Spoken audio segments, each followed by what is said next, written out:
et bienvenue à bord d'un bus du réseau Mistral roulant sur la commune varoise de Sifour-les-Plages. J'y ai résidé pendant ma jeunesse et j'ai beaucoup nagé avec palmes, masques et tuba sur son littoral côtier que je vous propose de découvrir secteur par secteur. Je vous ai déjà invité au Cap-Sicié. Aujourd'hui, samedi 21 juillet, nous sommes au Brusque. La lagune est protégée, réservée aux petits pêcheurs locaux. Les fonds européens ont facilité la mise en valeur du gaou. Gaou signifie coq. Et lorsqu'un certain vent marin souffle fort, on dirait le chant du coq. Cette belle statue trône sur le promontoire du Gao. C'est Vénus sortant des flots. Jadis, au niveau de ce port microscopique, il y avait un petit bac qui permettait d'accéder à l'île du Gao.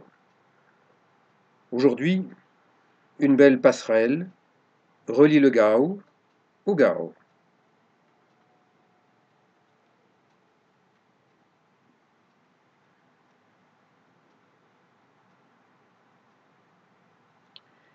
L'île du Gao est protégée, surveillée.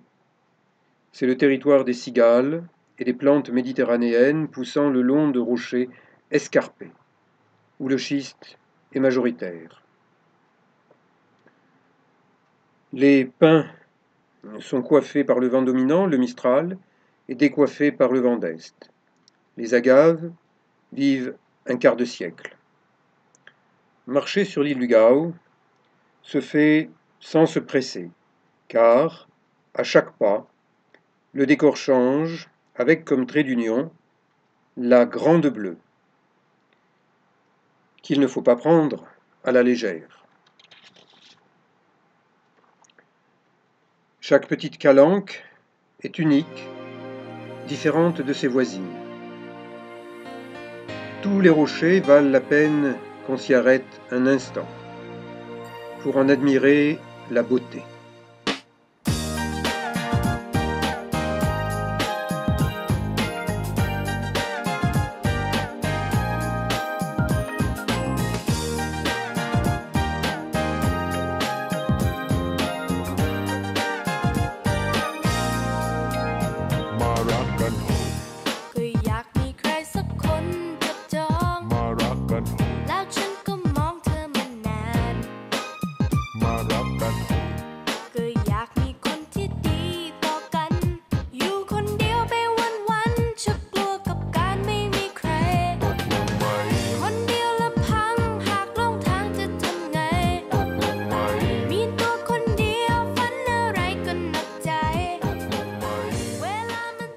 Le Mistral souffle si fort que les pins sont obligés de se coucher, de se tordre, mais ils sont bien enracinés sur l'île Gao.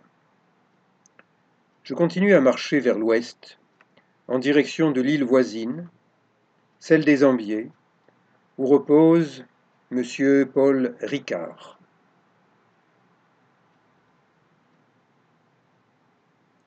Les pins, à cause de leur résine, sont très inflammables.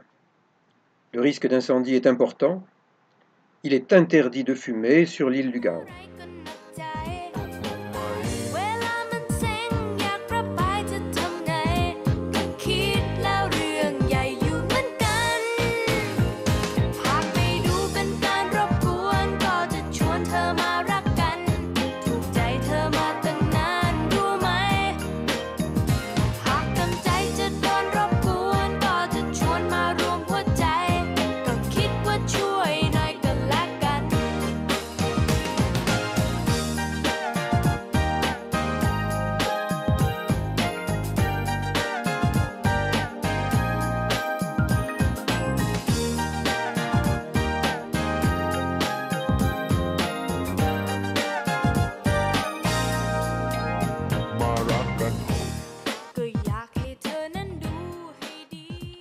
Je suis arrivé à l'extrémité ouest de l'île du Gao. Elle est séparée de celle des Ambiers par une passe naturelle, peu profonde, avec de jolis fonds pour les touristes nageurs, amateurs de petits poissons, à photographier, à filmer, à regarder. Attention, Et plouf. Je me mets à l'eau. Tiens, un holoturi, une saucisse de mer. Elle me fait penser au directeur des finances publiques du Var, qui a quelque chose de mou.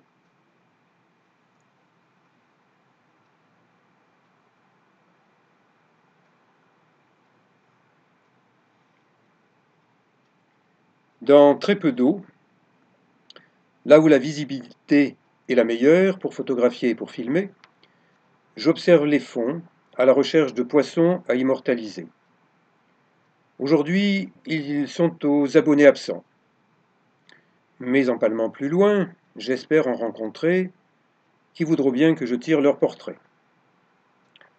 La randonnée littorale avec palmes, masques, tuba, snorkeling en anglais, est une loterie. On ne gagne pas à tous les coups la rencontre avec des poissons et encore moins avec des sirènes.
Trois petits poissons argentés, des mulets ou muges, semblent me conseiller de les suivre vers une zone plus sombre, une petite grotte.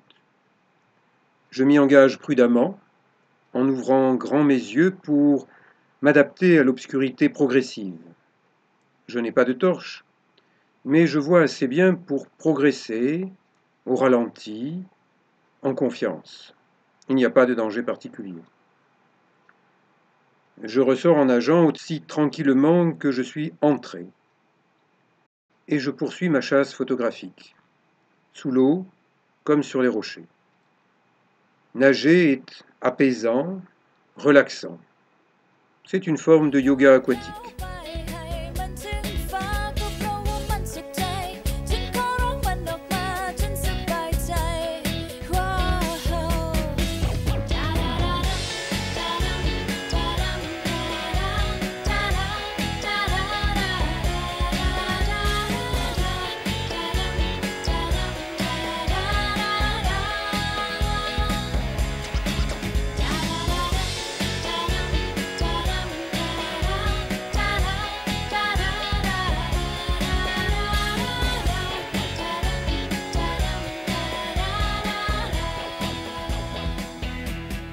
Tiens, une tomate de mer pour la salade. J'aime bien les petites grottes et le dessous des rochers, car il m'arrive d'y voir de belles pièces, mais c'est de plus en plus rare. En l'absence de gros poissons, je me contente des petits et du cadre sous-marin. Il y a toujours des belles choses et des surprises à découvrir.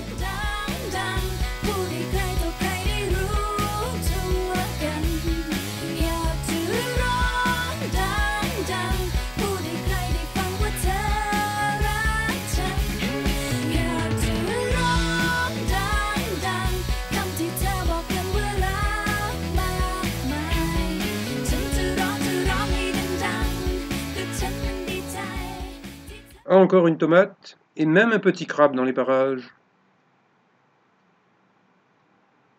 Des petits mulets, des sopes, rien que du menu fretin. mais c'est joli. Des gorgones, ce sont des coraux souples qui se trouvent à une dizaine de mètres de profondeur. On les regarde, on n'y touche pas.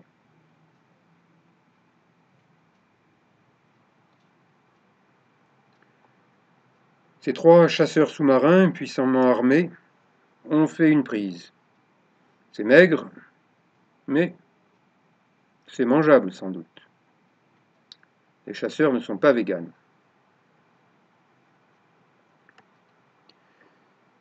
Le vent se lève, le Mistral, et il secoue la mer. Je suis en prise directe avec le vent fort et les vagues. J'aime ça, mais je suis sur la défensive pour ne pas être drossé sur les rochers. En tant qu'ancien maître nageur sauveteur, je me suis souvent et beaucoup entraîné à nager dans des conditions de mer difficiles. Aujourd'hui, même si je n'exerce plus ce beau métier, je conserve une bonne forme physique qui peut me permettre d'être utile pour d'autres, si besoin est.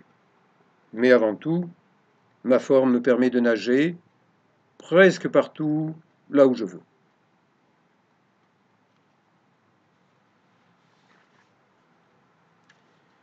La mer est vraiment trop forte pour que je m'aventure trop loin, face à des vagues grossissantes. Je préfère faire demi-tour et retourner vers des eaux plus calmes. Au passage, j'admire tout ce que je vois, autant sous l'eau qu'au-dessus, car les rochers de différentes couleurs sont superbes. Ces petits poissons semblent me dire d'aller là où c'est plus calme. Je les suis.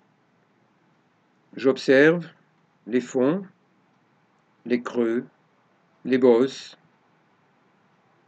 Un spectacle de vie sous-marine et marine.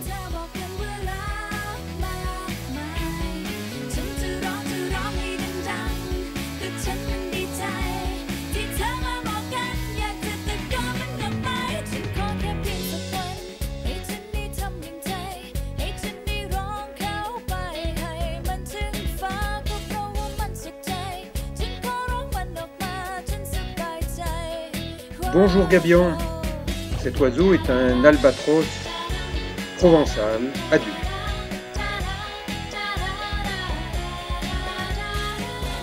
Me voilà de retour dans la petite grotte découverte à l'allée. Un trou de rocher fait office de projecteur, en illuminant une petite zone. J'ai l'impression d'être au spectacle, et j'ouvre grand mes yeux dans cette anfractuosité marine à géométrie variable. Après avoir constaté qu'il n'y a pas plus de pieuvres que de Jojo le Mérou, je ressors tranquillement.